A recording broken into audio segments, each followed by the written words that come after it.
I have a channel in YouTube by name Ilango Ramasamy Advocate. I have posted so many lectures on Evidence Act, Civil Procedure Code, and also Criminal Procedure Code. If you want to go through all lectures, kindly go to YouTube and give my name in search Ilango Ramasamy Advocate. Then you can get all my lectures and kindly go through it and get benefited. If you are able to subscribe my channel, I will be very thankful to you. Kindly click the word subscribe. Then after that there is a bell button. Then you will click that bell button. You will get notice whenever I posted a new lectures, any new postings. Thank you for subscribing my channel. Now I am going to give lecture in Civil Procedure Code. Already we have seen up to Order 80. So this class is on Order 19 of CPC. நான் ஏற்கனவே உரிமையல் நடைமுறை சட்டத்தில் கட்டளை 18 வரை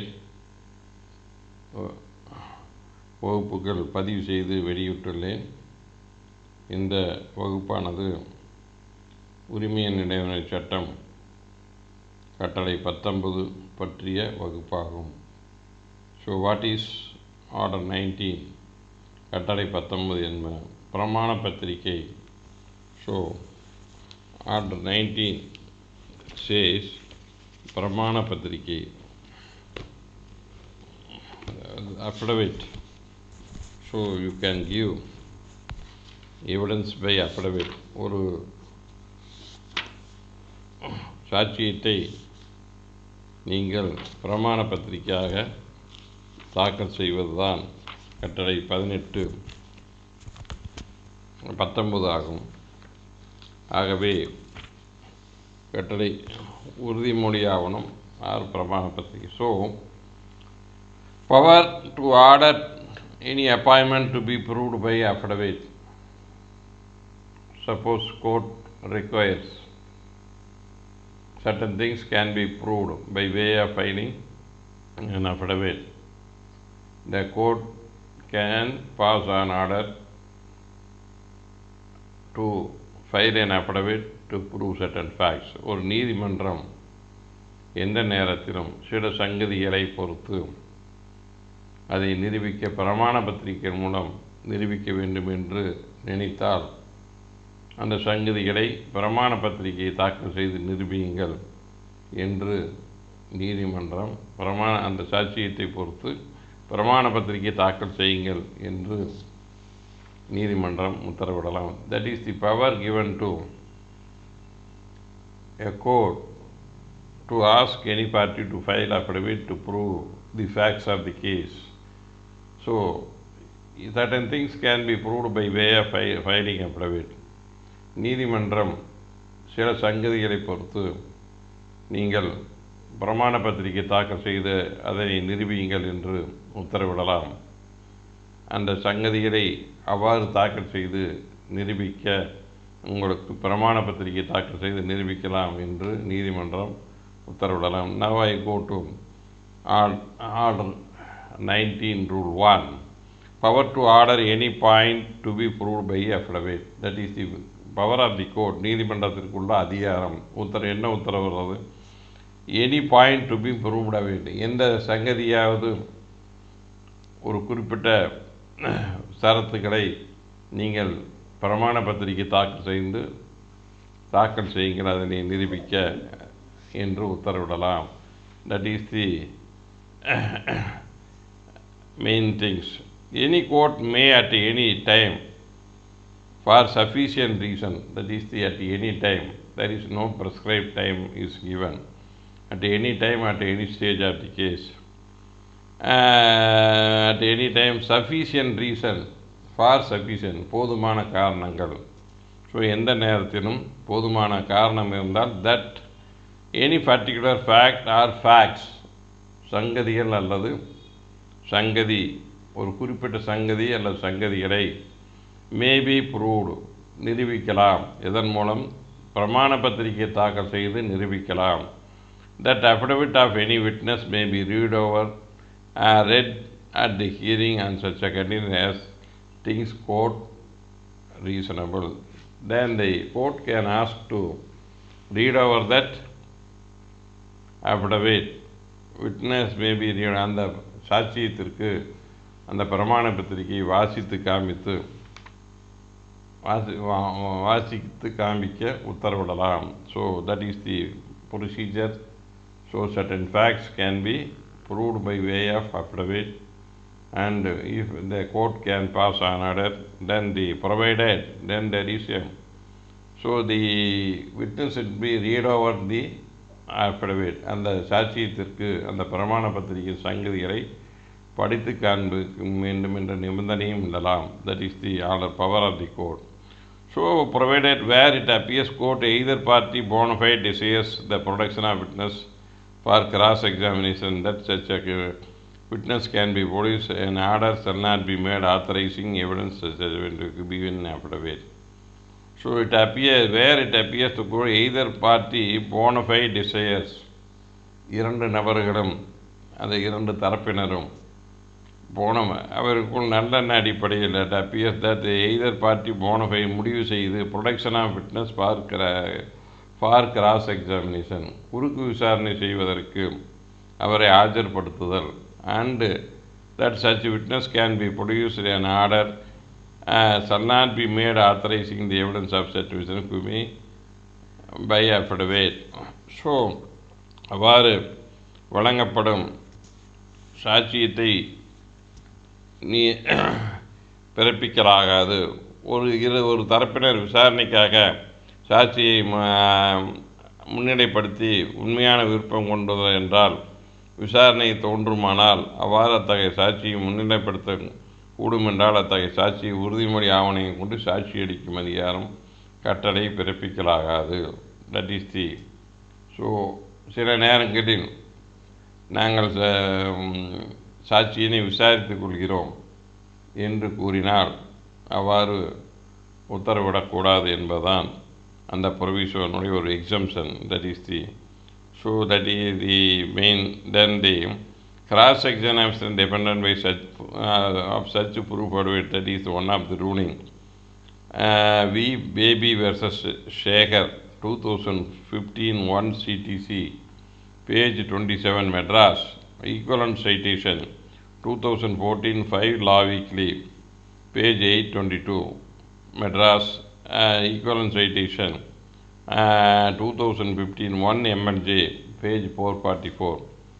So the affidavit filed in support of an application only a statement of fact which is not evidence. So the applicant, if chooses to prove such a statement by letting evidence, such evidence may be by proof affidavit as contemplated under Order 19 Rule 1 and 2 CPC. When such a proof affidavit is filed, the other side can be for cross-examination the evidence, such a proof affidavit otherwise cannot be done. So usually we are filing an affidavit for every petition, for injunction petition, for injunction petition or commission petition, whatever you are filing along with the affidavit. So ஒரு மனு தாக்கல் செய்யும் பொழுது அதை பிரமாண வாக்குமூலத்தின் அடிப்படையில் தாக்கல் செய்கிறோம். ஸோ அந்த மாதிரி இப்போ அதே போதுமான நிரூபிக்கப்பட்டதா? mere filing an affidavit cannot be taken as a proof. அவ்வாறு ஒரு பிரமாண பத்திரிகை தாக்கல் செய்தால் அதை நிரூபிக்கப்பட்டதாக எடுத்துக்கொள்ள முடியாது. Then what kind of affidavit you have to file? That is the proof affidavit as contemplated. Proof affidavit that is to be stated. According to Order 19, you have to file a proof affidavit. That means that affidavit as named as proof affidavit, that should be taken into account, and after filing the proof affidavit, the witness can be offered for cross examination, otherwise it cannot be done. So ஒரு injection petition இருக்குது, அதில் ஒரு affidavit போடுறோம், அந்த சாட்சியை உடனே அந்த affidavit அடிப்படையில் கிராஸ் பண்ண முடியாது. when the other party files a proof affidavit, then only he can be permitted to cross examination. So சாதாரண பிரமாண பத்திரிகை தாக்கல் செய்தால் அவரை குறுக்கு விசாரணை செய்ய முடியாது. ஆனால் சாட்சியம், அதாவது ப்ரூஃப் affidavit, நிரூபண பிரமாண வாக்கு மூலம் ப்ரூஃப் affidavit என்று போட்டால் மட்டுமே குறுக்கு விசாரணை செய்ய அனுமதிக்க முடியும் என்பதுதான் மேற்கண்ட தீர்ப்பின் சாராம்சமாகும். That is then the reception of evidence as a right. So as per order 19 rule 1-2 CPC can permit the affidavit to be filed as a condition that the defendant being available for a cross, it is not open for revision but to file affidavit, request the court to receive the same as a right, evidence of right. So without order, court permission, a person cannot file an affidavit to prove certain facts. So the court should bound to the court must order then only you can file an affidavit, proof affidavit under order 19. Then the other side can be allowed to cross examine such a witness. That is the ruling S. Saravanan versus R. Shivakumar 2011 1 Madras Weekly Notes Civil page 462 Madras. அந்த உயர்நீதிமன்ற தீர்ப்பில் என்ன சொல்லப்படுகிறது என்றால், அந்த நீதிமன்றம் சாட்சியினை proof affidavitஐ தாக்கல் செய்ய உத்தரவிட்டு அந்த சாட்சியினை குறுக்கு விசாரணை செய்ய வேண்டும் உத்தரவிட்ட பின்னரே அந்த சாட்சியினை குறுக்கு விசாரணை செய்ய முடியும். It is not open to revision petition, file affidavit and request the court receive it as evidence of right. So without order you cannot file any proof affidavit, and as a matter of right you cannot. ஒரு உரிமையாக நான் இந்த சாட்சியை proof affidavit போட்டு நிரூபிக்கிறேன்னு சொல்லி நீதிமன்றத்தில் கேட்க முடியாது. That is the ruling held by that time. Then rule order 19 rule 2, that is the power to order attendance of defendant for cross examination. So ஒருவர் சாட்சிய பிரமாண பத்திரிகை தாக்கல் செய்த பின்பு அவரை குறுக்கு விசாரணை செய்ய ஆஜராக சொல்லி உத்தரவிடுதல். ஸோ ப்ரூஃப் affidavit போடுறாங்க, சரி இன்றைக்கி அவர் அதர் சைடில் they want to get an adjournment, so I want to go through the proof affidavit, I want to get adjournment. So the court can permit him. Subsequent hearing you should appear for, other side is going to cross examine the witness, you should appear on such and such a date for giving opportunity to other side to give cross examine that witness. That is the order. So a person filed then affidavit, proof affidavit, then the court can adjourn the case and pass an order to attend for subsequent hearing to avail an opportunity to other side to cross examine that witness. ஒரு சாட்சிய பிரமாண பத்திரிகை தாக்கல் செய்து அதற்கு பின்னிட்டு அடுத்த வாய்தாவிற்கு நீதிமன்றத்தில் நீங்கள் ஆஜராகி எது தரப்பினருக்கு குறுக்கு விசாரணைக்கு நீங்கள் ஆஜராக வேண்டும் என்று உத்தரவிடலாம். That is the upon application evidence may be given by affidavit, the court may at the instance of either party order the attendance for cross examine the defendant. So the court can order you must be present for subsequent hearing in order to cross examine by the other side. That is the other, நீங்கள் அடுத்த வாய்தா நீங்கள் ஆஜராகணும், உங்களை எது தரப்பில் குறுக்கு விசாரணை செய்வாங்கன்னு சொல்லி ஒரு உத்தரவிடுவதற்கு நீதிமன்றம் அதிகாரம். Such attendance shall be in court unless defendant exempted person are court otherwise directs. So such attendance shall be in the court. அந்த நீதிமன்றத்தில் தான் ஆஜர வேண்டும். unless defendant is exempted from personal appearance in the court or the court otherwise directs. So, at the next hearing you should attend the court which ordered thee to be present. So, he cannot be allowed to any present anywhere. So, a person, defendant is exempted personal appearance in court. Certain witness can be allowed to exempted to attend the personal appearance from the court. Then the otherwise court directs. So this is the basic ruling. Then having regard to the judgment of Madras High Court, an affidavit filed in support of application, either party cannot invoke order Rule 19, Orders 19, Rule 2 of CPC, call upon the defendant to make himself available as affidavit is not filed as evidence. So, the affidavit is not filed as evidence. அந்த வழக்கில் பிரமாண பத்திரிகை தாக்கல் சாட்சியம் என்று தாக்கல் செய்யப்படவில்லை. The evidence, all statement which were to be made before in relation to matter fact under inquiry. Such a statement can be oral or document including electronic records, police presence. Such a documents are called documentary evidence. So oral and documentary evidence. So that is the inquiry. That is the one of the ruling. PN Karupana Counter versus Karupayal 2013 1 MLJ Madras and page 814. That is the equivalent citation 2013 1 Madras Weekly Note Civil page 425 Madras. So cross examination of affidavit. A reading of Order 19 Rule 2 of CPC makes it clear that any evidence is given by affidavit. So ஒரு சாட்சியத்தை பிரமாண பத்திரிகை மூலம் அளித்தால் the court may at instance of either party order cross examination. Court இருவரும் சம்மதத்தின் அடிப்படையில் நீங்கள் குறுக்கு விசாரணைக்கு ஆஜராக வேண்டும் என்று உத்தரவிடலாம். Therefore, in absence of any evidence in the form of affidavit filed in the application, it is not of evidence. The court has no discretion to perform. So the proof of affidavit should be filed. Mere filing affidavit is not enough to pass an order to present a party for cross-examination. That is the ruling held by that. So சாட்சிய பிரமாண வாக்கு மூலம் தாக்கல் செய்யாமல் வெறும் பிரமாண பத்திரிகை வைத்து ஒரு சாட்சியை குறுக்கு விசாரணை செய்ய நீதிமன்றம் உத்தரவிட முடியாது. That is the ruling held. And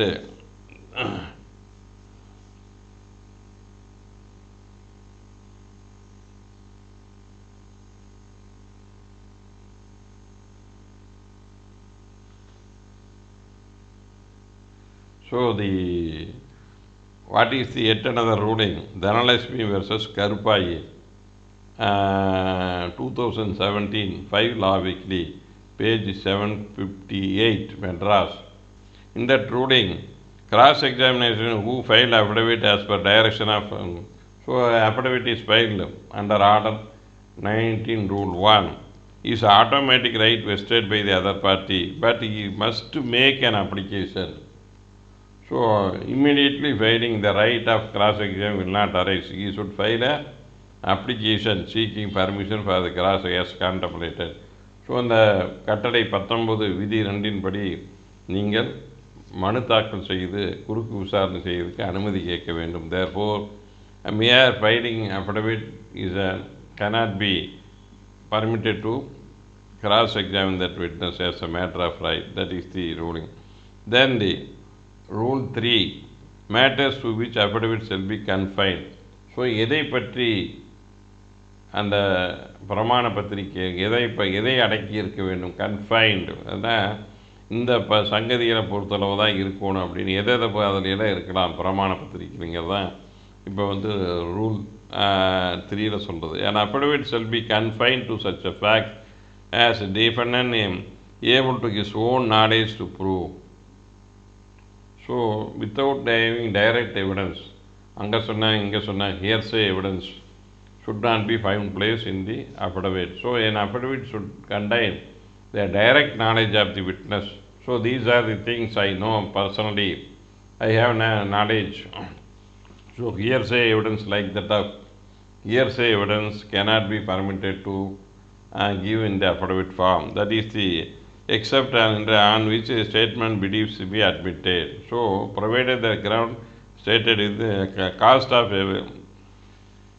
there should be a direct evidence. அவர் தெரிஞ்ச நேரடியாக தெரிஞ்ச சங்கதிகளை பொறுத்து தான் அந்த அஃபிடவிட்டில் கூறப்பட வேண்டும். அவருக்கு தெரியாத இல்லை இன்னொரு சொன்னாங்க ஹியர்சே எவிடன்ஸ் இந்த மாதிரி எல்லாம் இருக்கக்கூடாதுங்கிறது தான் அந்த அந்த சங்கதிகள் மட்டும்தான் பிரமாண பத்திரிகையில் இட வேண்டும் என்பதுதான் விதி 3 கூறப்பட்டுள்ளது.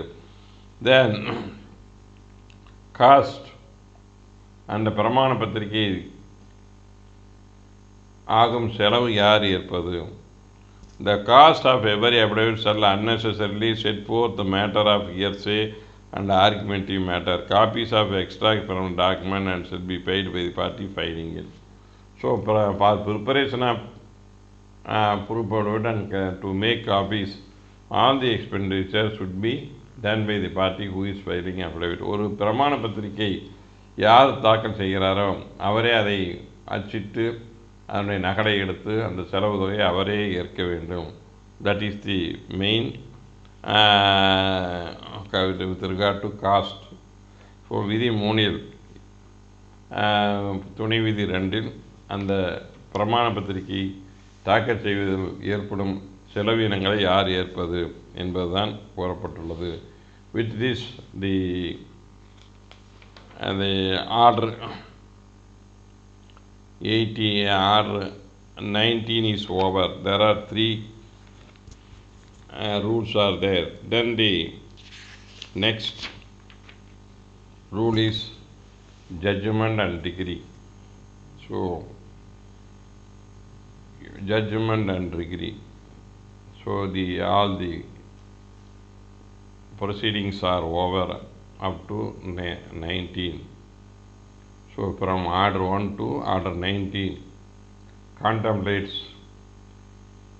from fixing the party, drafting the suit and format of the suit, who can file a suit and model plaints, what are the particulars to be contained in the plaint, how the copies and can be prepared, how the sets of documents are prepared according to order 7. When the beginning of a suit, institution of suit, that is the order 4 I think, then and filing of return statement, then the appearance of the party, after appearance and filing return statement, then hearing when the case will be posted for trial after filing return statement, then after filing return statement the hearing of the parties and also production of document for purpose of send for the document and other things, then the order 13 and the production of the document, then framing of issues.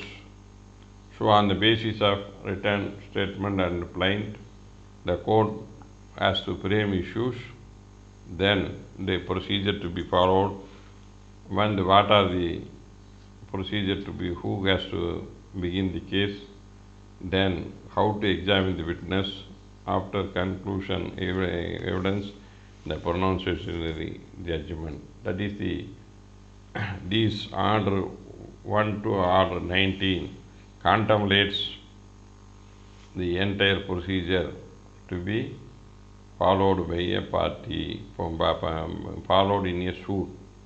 So இந்த கட்டளை 1 முதல் கட்டளை 19 வரை ஒரு வழக்கில் தரப்பினர் என்பவர் யார், ஒரு வழக்கு எவ்வாறு வடிவமைக்கப்பட வேண்டும், ஒரு வழக்கை யார் மூலம் தாக்கல் செய்யலாம், எப்பொழுது வழக்கு ஆரம்பமாகிறது, அழைப்பாணைகளை எவ்வாறு அனுப்பலாம், ஒரு பிராது என்றால் பிராது மற்றும் எதிருரை என்றால் அதில் என்னென்ன சங்கதிகள் இடம்பெற வேண்டும், எவ்வாறு அது தயார் செய்யப்பட வேண்டும், மேலும் ஒரு பிராது என்பது கட்டளை ஏழில் எவ்வாறு தாக்கல் செய்யப்பட வேண்டும். அதில் எவ்வாறு என்னென்ன சங்கதிகள் இருக்க வேண்டும், அதை என்னென்னவுடன் இணைப்பு வைத்து தாக்கல் செய்ய வேண்டும்.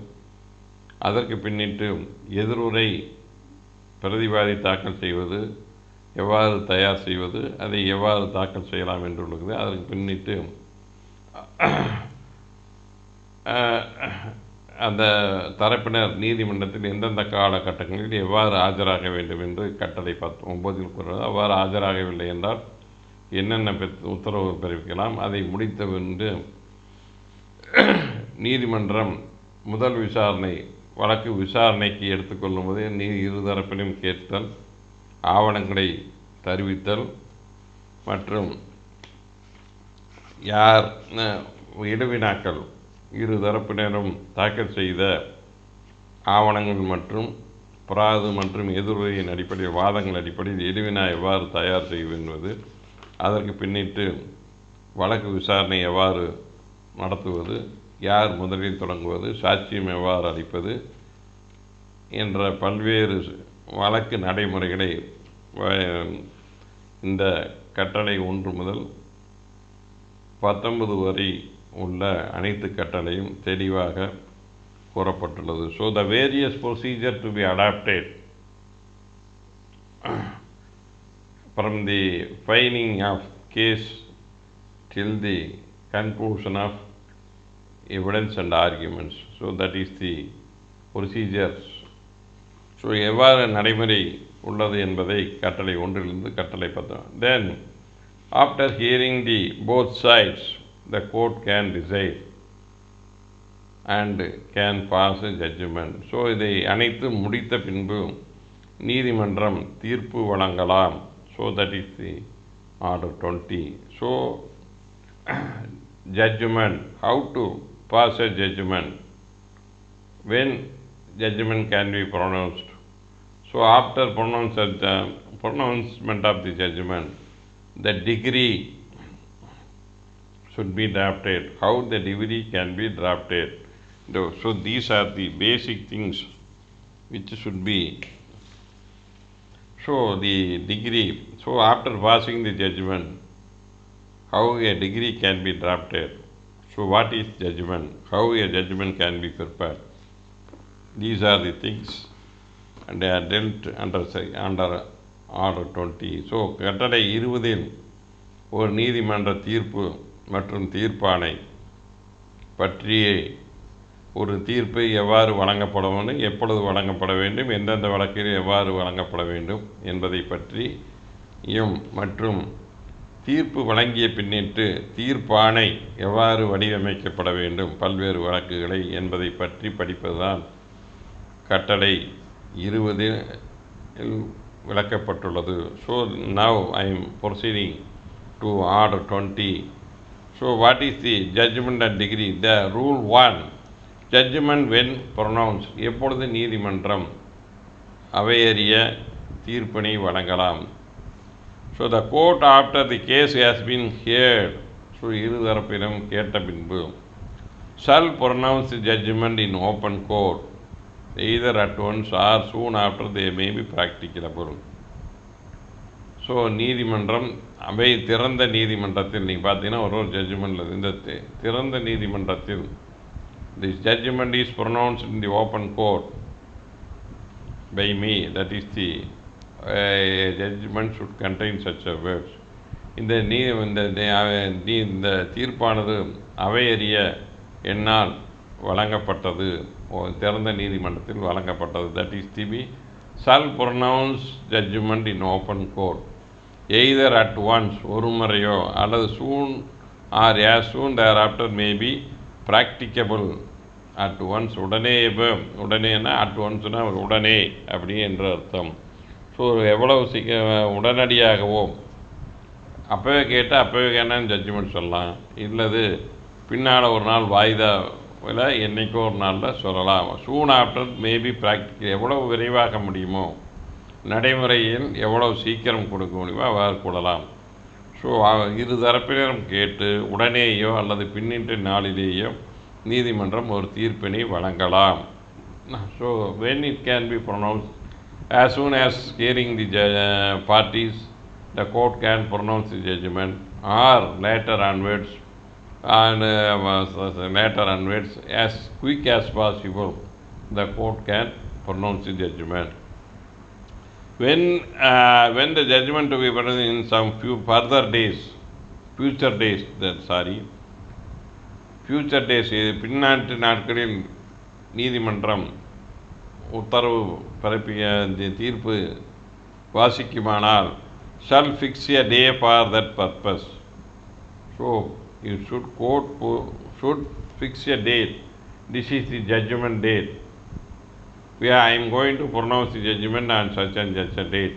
That is the date of judgment. Pronouncement of the judgment date should be fixed by the court for purpose of when due notice shall be given to their parties and their leaders. That is the mode of pronouncement. ஒரு நீதிமன்றம் தீர்ப்பினை எதிர்காலத்தில் அந்த கேட்ட உடனே அதே நாளில் வழங்காமல் பின்னிட்டு நாளில் வழங்க வேண்டுமென்றால் அந்த நாளை நீதிமன்றம் குறிப்பிட்டு இரண்டு தரப்பினருக்கும் தெரிய வேண்டும். சில ஜட்ஜஸ் பார்த்தீங்கன்னா ஜட்ஜ்மெண்ட் இஸ் ரிசர்வ்டு அப்படின்னு போட்டுருவாங்க, without fixing the date. Judgment is reserve. அவங்க எப்போ பார்த்து படித்து அவங்க தெரியுதோ அதுக்கு பிற்பாடு ஒரு நாள் எடுத்து they will pronounce the judgment. So a judge is entitled to reserve the judgment without fixing the date of judgment. So without fixing the date of judgment, the reservation is the judgment is reserved. The court should, before pronouncing judgment, this is the date I am going to pronounce the judgment, and notice should be given to both sides also the parties. So ஒரு தேதி குறிப்பிடாமல் தீர்ப்புக்காக வழக்கு ஒத்திவைக்கப்பட்டால் அந்த தீர்ப்பு தேதியை இரு தரப்பினருக்கும் தெரிவித்து அதற்கு பின்னிட்டு தான் நீதிமன்றம் அந்த தீர்ப்பினை சிறந்த அவை நீதிமன்றத்தில் அறிவிக்கலாம். That is the order. When provided that where judgment is pronounced at one, உடனே அன்னைக்கே நீதிமன்றத்தில் அந்த தீர்ப்பு வழங்கப்பட every endeavor should be made by the court pronounced within 30 days from the date of hearing of the was concluded. So whether is there any time bound, a judge can be allowed to give judgment, whether he can take more months together. ஒரு நீதிபதி பல மாதங்கள் கழித்து ஒரு தீர்ப்பை சொல்லலாமே என்றால் அவ்வாறு இல்லை. சிபிசி என்ன சொல்கிறதுனா should be made by the court pronounce. அந்த இருதரப்பினையும் விசாரித்தவுடன் எதிர்காலத்தில் தீர்ப்பு வழங்குவதா என்றால் அதிகபட்சம் 30 நாட்களுக்குள் அந்த தீர்ப்பினை வழங்க வேண்டும். That is the power of the court. So endeavor shall made by the court to pronounce the judgment was concluded, and it is not exceptional and extraordinary within 30 days. So court should pronounce the judgment within 30 days after hearing the suit finally. That is the procedure to be adopted. Then there is yet another exception, that the judgment could not be pronounced within 30 days. Then what is the procedure? 30 நாட்களுக்குள் நீதிமன்றம் அந்த தீர்ப்பினை வழங்க முடியும் என்றால் அடுத்து என்ன பண்ணுறது அப்படின்னா, when it is not practicable to do so on the ground of extraordinary circumstances, that is the exception, தவிர்க்க முடியாத சூழ்நிலைகள், extraordinary circumstance, the court shall fix a future day, pronounce the judgment. Such a day shall not be ordinary beyond 60 days from the date of hearing of the case concluded. Due notice shall be fixed shall be given to the pleaders. So the maximum days permitted as per the CRPC under Order 20 is only 60 days, not beyond the period of 60 days. The court is not entitled to pronounce the judgment. So any judgment which is reserved, it should be pronounced at the maximum of 30 days under certain exception circumstances. 60 நாளுக்கு within 60 days the judgment should be pronounced. ஒரு நீதிமன்றம் ஒரு வழக்கினை தீர்ப்புக்கு ஒத்திவைத்து 30 நாட்களுக்குள் பிறப்பிக்க வேண்டும். சில அசாதாரணமான சூழ்நிலைகள், தவிர்க்க முடியாத சூழ்நிலைகளில் நீதிமன்றம் 60 நாட்களுக்குள் அந்த தீர்ப்பினை வழங்க வேண்டும். தட் இஸ் தி அந்த விசாரணை முடிந்து 60 நாட்கள், that is the maximum days given to a judge to pronounce a judgment. Then rule 2, where a written judgment is to be pronounced shall be sufficient if findings on each issue and final order in the case are read out and shall not necessarily read whole judgment. So whether the court can read the whole judgment of the a case, அந்த நீதிமன்றம் அந்த தீர்ப்புரை முழுவதையும் திறந்த நீதிமன்றத்தில் படித்து காண்பிக்க வேண்டுமா? So what is the procedure to pronounce? ஒரு நீதிமன்றம் என்ன நடைமுறையில் ஒரு தீர்ப்பை படித்து வாசித்து காண்பிக்கலாம். Then it is a written judgment, அது எழுதி இருக்க வேண்டும். It shall be sufficient findings of each issue. So ஒவ்வொரு எடுவினாக்களையும் படித்து அது அதனுடைய முடிவு என்ன, இந்த எடுவினா according to the judgment, what is the findings of on each and every issues, the portion, whether the issues is decided in favor of the plaintiff, whether the issue is decided in favor of the defendant. So the jurisdiction with regard to issue, what is the order of each and every issue can be read. So ஒவ்வொரு எடுவினாக்களுக்கும் நீதிமன்றம் என்ன முடிவு எடுத்தது என்பதை படித்து காண்பித்தாலே போதுமானது. அந்த முழு தீர்ப்பையும் நீதிமன்றம் படித்து காண்பிக்க வேண்டிய அவசியம் இல்லை. So that is the rule 2, that is the then the judgment may be pronounced by dictation in open court to a shorthand writer is empowered by the High Court in this behalf. So certain judgments can be dictated in the open court. So steno or any typister can be made available in the open court, and the judgment can be dictated in the open court. That the open court, and it should be empowered by the High Court. அவ்வாறு நீதிபதியானவர் திறந்த நீதிமன்றத்தில் அமர்ந்து அந்த ஒரு final தீர்ப்பினை short hand writer சுருக்கு எழுத்தரிடம் dictation செய்யலாம். Dictation செய்து அதன் மூலம் அந்த தீர்ப்பினை வாசிக்கலாம். அதற்கு உயர் நீதிமன்றம் சிறப்பு அதிகாரம் வழங்க வேண்டும். So without order of the High Court and the power given to a court, a judge cannot dictate a judgment in the open court to a steno. ஒரு சுருக்கெழுத்தருக்கு திறந்த நீதிமன்றத்தில் ஒரு நீதிபதி அந்த தீர்ப்பினை சொல்லக்கூடாது. அதற்கு உயர் நீதிமன்றம் அனுமதித்தால் மட்டுமே சொல்ல வேண்டும். Where a judgment is and then proviso, dictation open, the transcription of judgment so pronounced after making such a correction has been signed by judge and hear. So oral dictation is given, then it is made in written form by the steno. So he will ஒரு சுருக்கெழுத்தர் open கோர்ட்டில் ஒரு நீதிபதி அந்த தீர்ப்பை சொல்கிறாரு. அவங்க short notes எடுத்துகிட்டு போய் டைப் அடித்து, that is the transcript of judgment so pronounced shall be after making such a correction. So if there is some corrections to be made after prepared by the typist, so the correction will be carried out by judge. So and then the judge can pronounce judgment and should sign in the judgment and bear the seal of the court. So ஒரு நீதிமன்றத்தில் திறந்த நீதிமன்றத்தில் ஒரு சுருக்கெழுத்தருக்கு நீதிமன்றம் தீர்ப்பினை dictate செய்யுமானால் அந்த தீர்ப்பினை அவர் சுருக்கெழுத்தர் தட்டச்சு செய்த பின்பு அதனை பிழைகளை திருத்தி நீதிபதி அதில் கையொப்பம் தேதியிட்டு கையொப்பமிட வேண்டும். அது அந்த நீதிமன்ற கோப்பின் ஒரு அங்கமாகும். That is the rule 2 of the case. Then some of the rulings. Noor Jahan versus Kabir 2013, One Law Weekly, page 53, Madras. Madurai Bench 2013, One Madras Weekly Notes, Civil, page 161, Madras. As per Sub-Rule 1C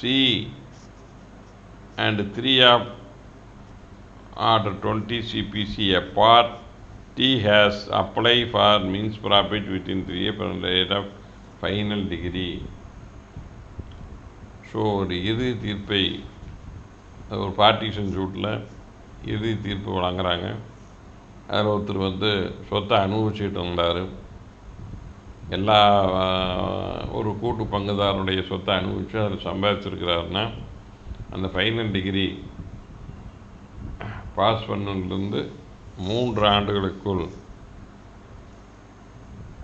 அந்த அவர் சுவாதீனம் சட்டத்துக்கு புறம்பாக மற்ற பங்குதாரருக்கு அனுபவிக்க விடாமல் அனுபவித்தார் என்றால் அதனுடைய வந்த லாபத்தை பெறுவதற்கு 3 ஆண்டுகளுக்குள் வழக்கு தாக்கல் செய்ய வேண்டும். So that is the mesne profit என்று சொல்லப்படுகிறது.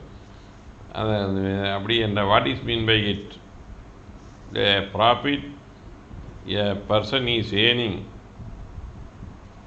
by possessing the property of one of the co-owner or co-sharer and enjoying the property and the share of the co-owner or co-sharer, and thereby is getting some income. All the incomes are kept by the person enjoying it. That is called means profit. ஒரு கூட்டு பங்குதாரரோ அல்லது கூட்டு உரிமையாளருடைய சொத்துக்களை அவரை அனுபவிக்க விடாமல் ஒரு கூட்டு பங்குதாரர் மற்ற கூட்டு பங்குதாரன் அனுபவத்தின் சுவாதீனத்தை அவரே அனுபவித்து அதில் வரும் வருவாயை அவரே வைத்து கொண்டாரானால் அது முறையற்ற லாபம். அந்த லாபத்தில் அந்த மற்ற கூட்டு பங்குதாரருக்கு பங்கு கொடுக்கவில்லை என்ற காரணத்தினால் இந்த காலகட்டத்திலிருந்து இந்த காலகட்டம் வரை அவர் சொத்தை சுவாதீனத்தில் அனுபவித்துள்ளார். அதில் வந்த அனைத்து லாபங்களையும் அவரே வைத்து கொண்டார். ஆகவே அந்த லாபத்தில் எனக்கு உண்டான பங்கினை பிரித்து தாருங்கள் என்று நீதிமன்றத்தில் கேட்பது தான் அந்த மீன்ஸ் ப்ராஃபிட். ஸோ முறையற்ற லாபம் என்று சொல்லலாம், அதை தமிழில் சொல்வதெல்லாம். So that is the basic for the things. Then delivery of judgment, what amounts? The said provision postulates after case has been heard, the court hearing the same shall pronounce the judgment in open by dictation to certain writer, whatever it is permissible, but bears the date on which it is pronounced. The date of judgment is never altered by date on which the signature of supplicant. The mere fact that measures were dictated by the judge in the judgment already dictated will not by itself lead to the conclusion the judgment has been delivered. The mere fact that measures were dictated by judge in the judgment already dictated will not by itself lead to the conclusion the judgment has been delivered. So, a dictation is given. So, the preparation after getting the dismissal will take some later days. So, when it is pronounced in the open court, that date should be the date of judgment. ஒரு நீதிமன்றத்தில் சுருக்கெழுத்தரால் ஒரு நீதிபதியின் தீர்ப்பை பெறப்படுகிறது, அந்த உத்தரவு பகரப்பட்டு விடுகிறது, அந்த தீர்ப்பு பகரப்படுகிறது. அதுக்கு பின்னிட்டு அவர் டைப் அடித்து எடுத்து 3 நாள் கழித்து கையெழுத்து வச்சு அது 3ஆம் நாள் கையெழுத்து போட்டால் அது அந்த தேதி போட முடியுமா என்றால், எந்த தேதி திறந்த நீதிமன்றத்தில் அந்த தீர்ப்பு சுருக்கெழுத்தருக்கு வழங்கப்பட்டதோ அந்த தேதி தான் கையெழுத்திட வேண்டும். That is the ruling. KV Rami Reddy versus Prema 2008 2 Law Weekly, page 903, Supreme Court. AR 2008, Supreme Court, page 1534. That is the basic. And the pronouncement of the judgment. So எவ்வாறு நீதி அது ஒரு எட்டானது ruling State Bank of India versus ஏசன் Goyal 2009 1 law weekly page number 1 Supreme Court. So order 20 of CBC deals with the judgment and degree. Rule 1 explains when the judgment is pronounced. So the order 20 deals with the judgment and degree. Rule 1, when a judgment can be pronounced. Thus, where a judgment is reserved, mere dictation does not announce to pronouncement. But when the judge dictated in the open court, that itself be a pronouncement. But even after such a pronouncement by open court dictation, the judge can make correction before signing and dating the judgment. Therefore, a judge became factious officio when he pronounced the signs, the statement, and dates of the judgment. So, in that case, what is the held is when a judgment is pronounced in the open court, the cases are reserved. Mere dictation does not amount to the pronouncement of the judgment. ஒரு நீதிபதி சுருக்கெடுத்துடலாம் அந்த தீர்ப்புக்கு உண்டான அனைத்து சங்கதியும் ஒரு சேம்பரில் வச்சு கொடுக்குறாரு. அதனால் அன்னைக்கு அதை எடுத்துக்கொள்ள முடியாது. So when the judgment is reserved and does not pronounce it, அந்த உத்தரவு அவையறிய பகரப்படவில்லை என்றால் அது ஒரு டிக்டேஷன் கொடுத்தோன்னா அதுதான் டேட் ஆஃப் ஜட்ஜ்மெண்ட் எடுத்துக்க முடியும். But whereas a judgment is dictated in open court, திறந்த நீதிமன்றத்தில் ஒரு சுருக்கெடுத்தருக்கு நீதிபதி அந்த ஜட்ஜ்மெண்ட்டை சொல்கிறாரு. So that itself is a pronounced judgment. So when the dictation is made with regard to a judgment in the open court to a steno, that itself is a pronouncement of the judgment. We are giving dictation either in the chamber or in the house of the judge will not amount to the pronouncement of the judgment. But where it is a judgment, dictation is given in the open court, then it is called pronouncement of judgment of the case. So திறந்த நீதிமன்றத்தில் ஒரு நீதிபதி தன் தீர்ப்பினை சுருக்கெடுத்தற்கு வழங்குவாரானால் அது அந்த தேதியில் பகரப்பட்டதாக எடுத்துக்கொள்ளலாம். ஆனால் அவருடைய வீட்டிலோ அல்லது வேறு இடங்களிலோ அது சுருக்கெடுத்தற்கு வழங்கப்பட்டால் அந்த தேதியை எடுத்துக்கொள்ள முடியாது. But after the pronounce in open court, judge can make correction. Suppose open கோர்ட்டில் இதெல்லாம் சொல்லிட்டாரு, அப்புறம் போய் அவங்க தப்பாக அடிக்கிறாங்க, ஏதோ பண்ணுறாங்க அப்படின்னா அந்த கரெக்ஷன்ஸ் இருந்தால் பண்ணலாம். Judge can make correction before signing it and dating the judgment. So அந்த தீர்ப்பு அந்த சுருக்கெடுத்தரால் தட்டச்சு செய்து பின்பற்ற அதில் உண்டான தவறுகளை திருத்தி கையெழுத்திடலாம். That is the judgment State Bank of SS. Then the rule, that is when, and rule 2, power to pronounce judgment written by judge's predecessor. ஒரு ஜட்ஜு டிக்டேட் பண்ணிட்டு போயிடுறாரு, ஸ்டெனோ டைப் அடித்து வச்சிட்றாங்க, திடீர்னு ட்ரான்ஸ்ஃபர் நீங்கள் சாயங்காலமே ரெடி வாங்கன்றாங்க. ஸோ அந்த ஜட்ஜ்மெண்ட்டுடைய நிலைமை என்ன? So a judge dictated a judgment in the open court, or it is judgment is dictated to the steno and it is prepared by the steno. Before pronouncement of judgment, the judge is transferred. A subsequent judge will come and sit in the place of the judge.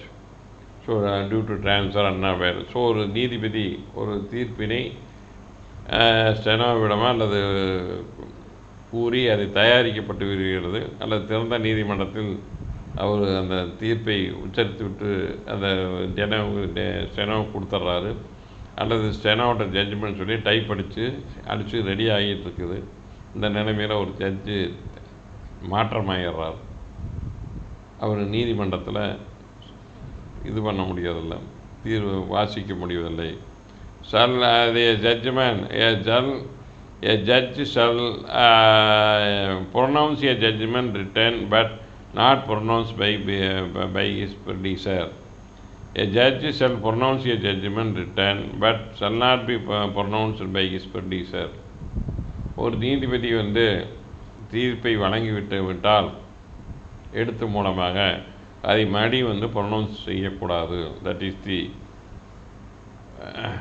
ஒருத்தர் open கோர்ட்டில் dictate பண்ணிட்டு போனார்னா மீதி அவர் பின்னால் வர்றவர் அவரும் தனியாக ஒரு judgement எழுதி pronounce பண்ணக்கூடாது.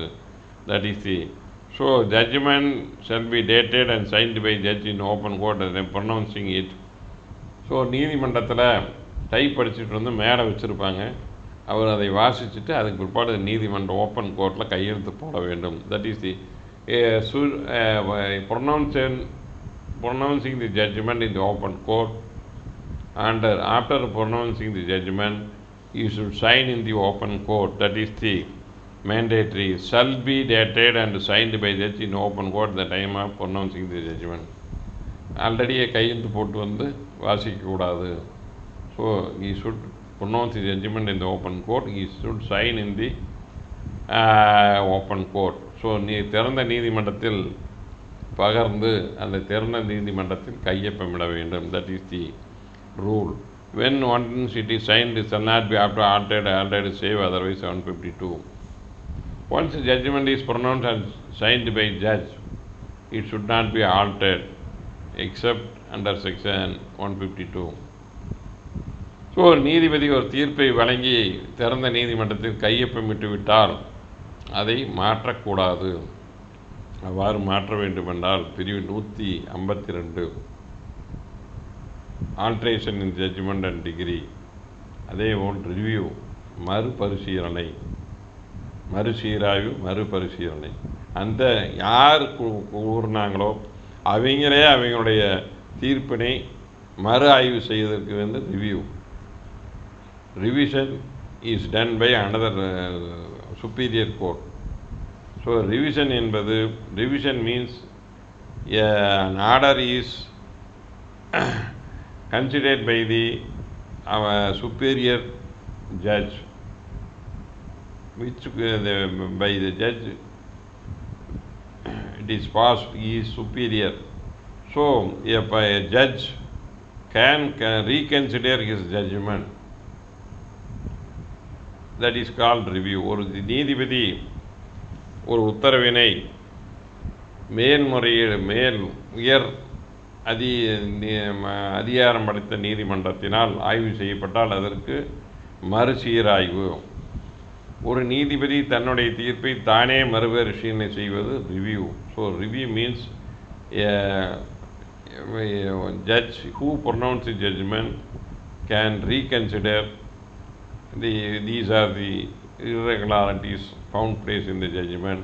So these irregularities may be cured. Reconsidering my question, a party can file to review its judgment. That is called review. So that is the when a judgment can be altered, that is according to 152 of section CPC or by review. So ஒரு நீதிமன்றம் தீர்ப்பை திருத்துவதென்றால் இரண்டு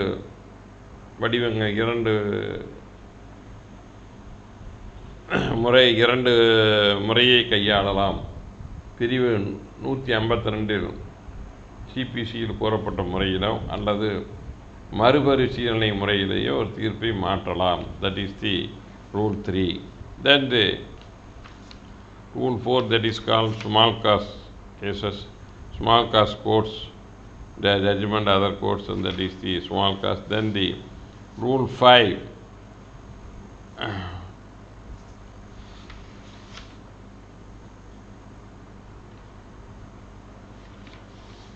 court to state its decision on each issue. So ஒவ்வொரு எழுவினாக்களுக்கும் நீதிமன்றம் தன்னுடைய முடிவினை அறிவிக்க வேண்டும். Court to state it's decision on each issue. So ஒவ்வொரு எழுவினாக்களுக்கும் தன் முடிவினை நீதிமன்றம் தெரிவிக்க வேண்டும். தட் இஸ் தி விதி 5. So each and every issues should be decided by the court. So at the time of pronouncement of judgment, the decision on each and every issue should be given by the judge, by the court. So ஒவ்வொரு எழுவினாக்களுக்கும் தன்னுடைய முடிவை நீதிமன்றம் முடிவு செய்து அறிவிக்க வேண்டும். தன் தீர்ப்பில் கூற வேண்டும். In a suit in which issues have been framed, அதாவது எடுவினாக்கள், நிறைய எடுவினாக்கள் புனையப்படுகிறது. The court shall state its finding or decision with the reasons thereof upon each separate issue. ஒவ்வொரு எடுவினாக்களுக்கும் எந்த காரணங்களின் அடிப்படையில் தனது முடிவை எடுத்தது என்பதை தெளிவாக கூற வேண்டும். So the decision, how it is arrived on each and every issues, and what are the facts are considered to make a decision on each issue should be found place in the judgment. So judgment, ஒரு நீதிபதி தன்னுடைய ஒவ்வொரு எடுவினாக்களுக்கும் உண்டான பதிலை எவ்வாறு தான் முடிவு செய்தான், எந்தெந்த சங்கதிகள் எந்தெந்த ஆவணங்கள் அடிப்படையில் முடிவு செய்தார் என்பதை தெளிவாக தீர்ப்பில் கூற வேண்டும். ஒவ்வொரு தனித்தனியாக ஒவ்வொரு எடுவினாக்களும் கூற வேண்டும். Unless finding any one of issues are sufficient for the decision of the suit. Suppose a suit is not ஒரே ஒரு issues decided, then that issue will put an end to the case. Then that is the court need not pronounce judgment with regard to other issues. ஒருத்தருக்கு suppose ஒரு issue தீர்மானிச்சுட்டா அந்த இஷ்யூவே போதுமானது, அந்த issue மூலமாக அந்த வழக்கு முடிஞ்சிடும்னா மற்ற இஷ்யூஸை பற்றி நீதிமன்றம் எந்த தன்னுடைய முடிவினை தெரிவிக்க வேண்டியது. So an issue upon which decision of by the court is more than sufficient to put an end to the case. Other issues need not be discussed. So for example, in a partition suit, various issues are framed, adverse possession and other things are will, whatever it is. So suppose a court finds that the will is proved, so as per the will the defendant is entitled to entire suit property, then the share of the plaintiff cannot be decided. ஒரு பாகப்பிரிவினை வழக்கில் ஒரு பிரதிவாதி ஆஜராகி எனக்கு உயில் உள்ளது என்று முடிகிறார். அந்த உயில் நிரூபிக்கப்பட்டது என்று நீதிமன்றம் கருதுமானால் அந்த வழக்கில் வாதிக்கு எவ்வளவு பங்கு என்பதை பொறுத்தளவு அதில் எழுதியிருப்பாங்க. whether will is proved, then what is the share the plaintiff is entitled. These are the basic issues are framed.